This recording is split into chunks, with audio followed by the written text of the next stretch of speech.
자, 오늘은 생명 40일 6주차 마지막 내용으로 세상을 회복시키는 소명자라는 제목으로 우리가 말씀을 생각해 봅니다. 오늘 본문은 밤새 고기를 잡았지만 빈 그물뿐이었던 베드로의 상황에서 시작을 합니다.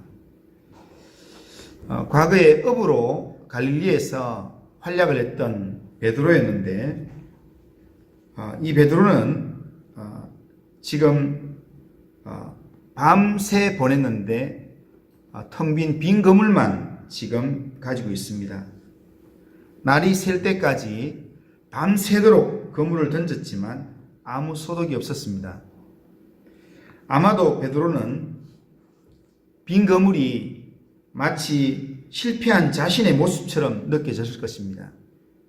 더구나 얼마 전에 예수님을 배신하고 저주까지 했던 그 일들을 떠올리면서 주님이 찾아오시지만 자기 마음 가운데는 뭔가 모를 죄책감과 답답함이 있어서 스스로를 용서할 수 없는 그런 마음들이 있어서 무척 괴로워하면서 그렇게 그물을 던지고 끌어올리고 이렇게 했을 것입니다. 그러나 베드로 앞에 놓여있는 그 빈 그물보다 베드로의 미래에 대한 고민은 더 컸습니다. 미래에 대한 고민 생각해 보면 앞으로 이제 어떻게 살아야 되나 라는 마음. 유대인들과 제사장들이 적대감을 가지고 지금 이렇게 예수님을 따르던 무리들을 노리고 있는 이 상황에서 어떻게 살아야 되는가. 베드로는 이런 마음 가운데서 그물을 열심히 던지기는 던지지만 속으로는 미래에 대한 절망의 먹구름 속에 지금 고민하면서 지금 우울함과 좌절감으로 밤새 그렇게 실험했을 것이라 생각할 수 있습니다. 누구에게나 베드로처럼 빈 그물이 있습니다.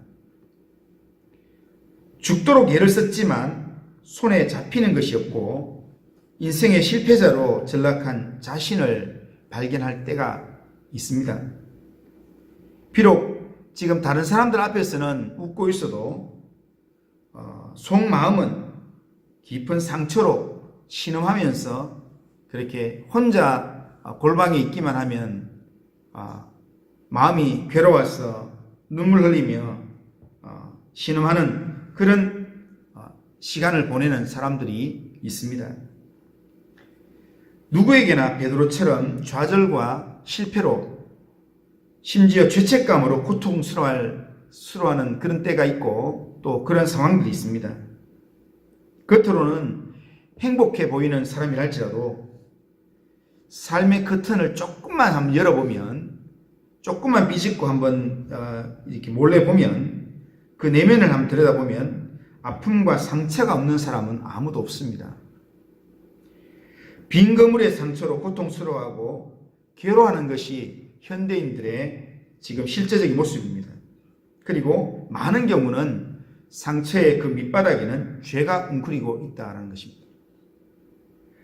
존 스토트는 이런 말을 했습니다. 죄로 왜곡되고 뒤틀어진 마음은 마치 온갖 더러운 침전물이 가라앉아 있는 우물과 같다, 이렇게 했습니다. 그러니까 지금 죄로 왜곡되고 뒤틀어진 우리의 마음이 지금 온갖 잡동사니 우물들이 있는데 그 우물 속에 지금 딱 가라앉아 있다는 겁니다. 그런데 아무 일 없을 때는 굉장히 맑은 물인 것처럼 보이지만, 그렇지만 평소에는 아무 일 없는 것처럼 보이지만, 그러나 죄의 소용돌이가 마음을 한 번만 휘어 흔들면, 그러면 온갖 잡동사니가 다 올라오면서 지독한 이런 인생의 냄새와 함께 분노와 미움과 시기와 엄청난 인간의 본성들이 막 드러나기 시작한다는 겁니다. 그게 수면 위로 떠오르면서, 그러면서 그때마다 우리의 몸도 크고 작은 상처로 인해서 또 상처받고 또 신음하는 그런 삶으로 나가게 된다는 겁니다. 베드로가 인생의 실패와 또 좌절감 속에서 죄책감 속에서 신음하는 밤을 보내고 있을 때 예수님께서 이 베드로를 찾아오셨습니다. 그리고 예수님은 이 베드로를 계속 지켜보고 계셨습니다.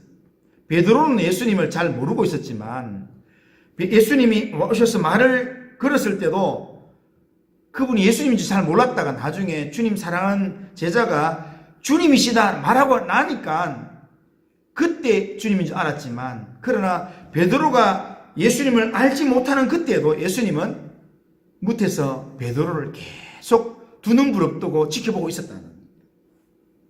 그리고 실패한 베드로를 위로하기 위해서 예수님께서 조반을 차려놓고 그리고 베드로를 불렀습니다. 그리고 와서 먹어라, 그렇게 이야기했습니다. 베드로에게 차려주신 이 주님의 밥상은 지금 오늘 위로가 필요한 우리들에게도 주님께서 차려놓고 우리에게 제공해 주신다는 겁니다. 주님은 우리에게도 위로가 필요하고 때로는 상처 때문에 아파하는 우리에게도 주님께서 주님의 밥상을 차려놓고 와서 먹어라, 그렇게 우리에게 말씀하신다. 구약과 신약 이 성경 역사 속에 나오는 내용들을 보면 대부분의 내용들이 실패자들이 하나님이 차려주신 밥상 앞에서 치유를 받은 기록들이 대부분입니다. 형을 피해 도주하던 야곱이 하나님이 차려주신 이 영적인 밥상을 먹고 다시 회복되고 내가 주를 보았다 하면서 쩔뚝거리면서 분이엘이라는 이름을 부르면서 새로운 삶을 살아가는 그런 모습. 살인자로 광야로 도망했던, 시내산으로 도망했던 모세가 이스라엘의 지도자로 다시 서는 모습. 부하의 아내와 가늠한 다윗, 그리고 스데반을 죽였던 바울, 그리고 중세 이 신학자였던 방탕했던 어거스틴, 이 모두가 처음에는 다 실패자들이었습니다. 그런데 모두가 주님이 차려주신 조반을 먹고 회복한 사람들입니다. 주님의 밥상은 치유의 밥상이면서 회복의 밥상입니다. 주님을 만나기만 하면, 주님을 경험하기만 하면 주님께서 우리를 회복시켜 주신다는 겁니다. 도마는 3년 동안이나 주님을 따라다니다가 예수님의 십자가 사건을 보고 난 다음에 낙심이 되었습니다. 그리고는 도무지 믿기지가 않았습니다. 부활하신 주님께서 찾아오셔서 제자들 만났을 때 제자들이 우리가 살아계신 주님 만났다 이렇게 이야기하는데도 도마는 믿지 못하는 불신의 옆에 빠져서 도무지 주님을 받아들일 마음이 없었습니다. 그런 도마에게도 예수님께서 친히 찾아오셔서 십자가에 달리실 때의 그 상처를 보여주면서 만져보라고 내미시면서 그러면서 도마에게 그 상처를 확인하도록 하시고, 그리고 도마에게 치유의 회복의 그런 은혜를 얻도록 만들어 주셨습니다.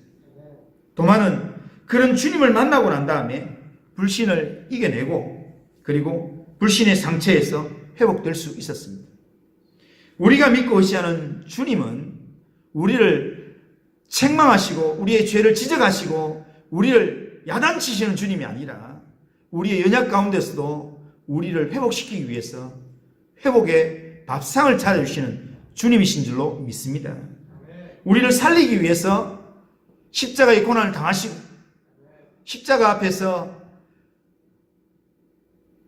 아버지여 어찌하여 나를 버리시나이까 버림받음의 고통을 당하시면서까지 우리의 죄를 사시는 그런 주님이십니다. 우리 내면의 깊은 곳 삶의 우물 저 밑바닥에 온갖 종류의 상처가 있을 수 있습니다. 남들에게 말할 수 없는 그런 수많은 상처들이 있을 수 있습니다. 하지만 아무리 상처의 골이 깊다 할지라도 주님이 차려주신 이 조반을 통해서 치유받을 수 있다라고 하는 이 사실은 믿는 자가 누리는 축복이고 또한 특권이라는 것입니다. 주님은 심령을 근원적으로 치료해 주시는 분입니다. 우리 속에 어떠한 상처가 있든지, 어떠한 크기의 상처가 있든지 주님께서 우리 가운데 오시면 그 상처의 모든 아픔들을 다 해결하실 수 있는 치유의 하나님이십니다. 그리고 그 주님은 우리 속에 있는 상처뿐 아니라 우리 속을 통해서 다른 사람의 상처를 치유할 수 있는 능력까지 주시는 그런 치유의 하나님이라는 것입니다. 그렇기 때문에 이런 주님의 치유를 경험한 사람은 내 치유 경험한 이것만으로 끝나는 게 아니라 다른 사람의 상처도 품어낼 수 있는 그런 마음을 갖게 된다는 겁니다. 주님께서 그런 은혜를 우리에게 주신다는 겁니다. 이것이 우리가 세상에 보냄을 받아서 감당해야 될 소명의 사명의 모습이라는 겁니다. 이 시대를 변화시키겠다는 소명은 시대의 아픔을 품고 치유하시고 회복하시는 이 주님의 치유에서 시작될 수 있습니다. 주님이 차려주신 밥상을 통해서 내가 회복되면, 주님이 차려주신 그 밥상을 통해서 내가 회복되면 경험한 그 샬롬의 치유를 통해서 나도 다른 사람을 치유할 수 있고 나도 다른 사람의 손을 잡아낼 수 있다는 겁니다. 예수님 베푸신 이 샬롬의 치유를 경험한 자는 반드시 세상 속으로 나아가야 합니다. 예수님께서 제자들에게 아버지께서 나를 보내신 것처럼 나도 너희를 보내노라 말씀하신 그 말씀의 뜻이 바로 우리를 세상 가운데 나아가라고 하는 그 소명의 말씀이 있다는 겁니다. 역사적 우리 민족은 많은 어려움을 겪어왔습니다. 그래서 알게 모르게 많은 고통과 상처가 사람들의 심성 속에 깔려져 있습니다. 그래서 좋을 때는 한없이 좋은 것 같고 고요한 물인 것 같지만 뭔가 한번 죄의 소용돌이가 돌기 시작하면 온갖 오물들이 막 범람을 하는 그런 황폐하고 정말 무섭기 짝이 없는 그런 이 도시가 되어가고 있습니다. 사람들의 상처 입은 마음도 회복될 기미가 없어 보입니다. 진주에 이 사고를 일으켰던 사람 기자가 물으니까 사람들이 내 말을 안 들어줬어. 내가 잘못하는 거 있지만 사회가 나한테 잘못하는 것도 많다. 아직도 나는 속상하다. 그런 이야기를 들을 때마다 우리가 어떻게 하면 이 시대를 치유할 수 있을까? 그러나 주님의 치유의 능력이 들어갈 때에 메마르고 황폐한 도시가 회복됩니다. 사람들의 상처 입은 마음에 주님의 은혜가 임하면, 회복의 생수가 임하게 되면 다시 회복의 은혜가 임하게 된다는 겁니다. 우리는 예수의 치유의 은혜를 경험한 사람들입니다. 나를 바꾸신 주님, 바울을 바꾸신 주님, 죄 많은 나를 바꾸신 주님이 못 바꿀 인생은 없습니다. 오늘 우리 사회가 아무리 어렵고 문제가 많은 사회를 할지라도 나를 바꾸신 주님께서 이 사회를 책임지면 바꿀 수 있습니다. 그 일을 위해서 주님은 나를 소명자로 세상 가운데 보내신다는 겁니다. 우리가 세상에 보냄받은 교회로서 사회적인 책임을 다하기 위해서 우리가 소명자의 삶을 살아가려고 주님 의지하며 기도하며 믿음으로 나아갈 때 우리가 살아가는 삶의 현장이 주님이 역사하는, 주님이 치유하시는 회복의 역사가 일어나는 그런 은혜의 장소가 될 줄로 믿습니다. 그런 삶을 기대하면서 사회적 책임을 다하는 믿음의 사람으로 살려고 결단하는 우리 모든 성도님들 다 되시기를 주님의 이름으로 축원합니다.